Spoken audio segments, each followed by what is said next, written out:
Hello friends, Johnny Brento back with you once again for another episode of The Horror. Today I'm going to be talking about this film, The Calling. Pretty cool box on there.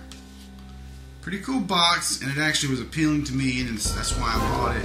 But I have to say the box art does not do this film justice. The box art to me, it's catchy, but it's somewhat generic. It gives you an impression of something to do with an evil child and a mother. The tagline, "They kill to serve Satan's child." This is basically the story of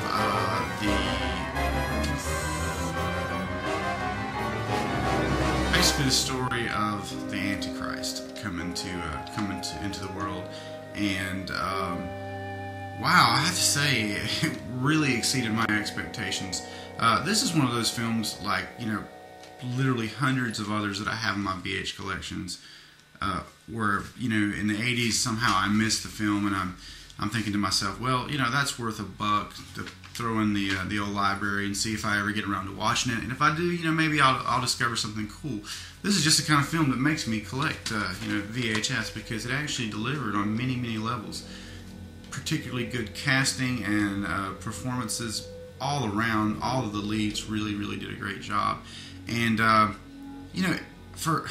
the setup was quite different from The Omen. I kind of thought maybe it might sort of fall into the template of The Omen quite a bit, but it really did not. It's one of those films that started off with something from the end of the film, and then you get to see how the main character got to that point. Basically, a young woman is wooed and has this whirlwind romance with this European fellow. And they end up moving to this island where he's from, and they get married in a fever. And the very first night they're married, as far as she knows, they consecrate their marriage, and she becomes pregnant right away. And then from there, pretty much things descend into the Twilight Zone, more or less. The kid has ridiculous abilities. He's able to speak backwards, any phrase or whatever, and kind of becomes something of a little TV personality. And then there's all these secrets being kept from her, and all this strangeness from the people around her.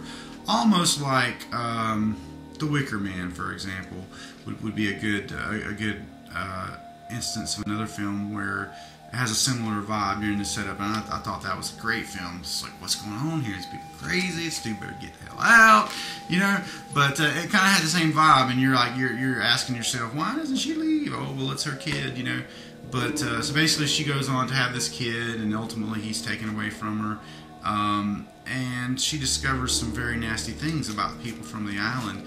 And unlike other Antichrist films, this has a pretty cool twist where it sort of mimics the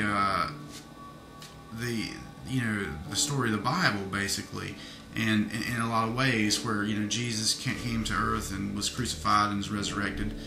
They do the same sort of thing here, only in reverse for the Antichrist. And that, for a person with a Christian sensibility, was especially disturbing and creepy.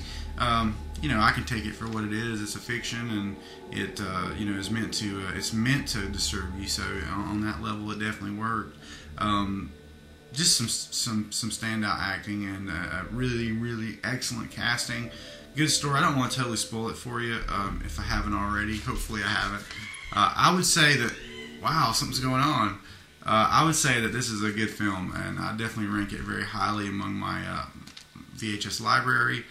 I recommend it to you. Check it out. You can get it on Netflix, Blockbuster.com, or maybe you can just find a copy in the local movie gallery that's going out of business, or the mom and pop flea market, whatever.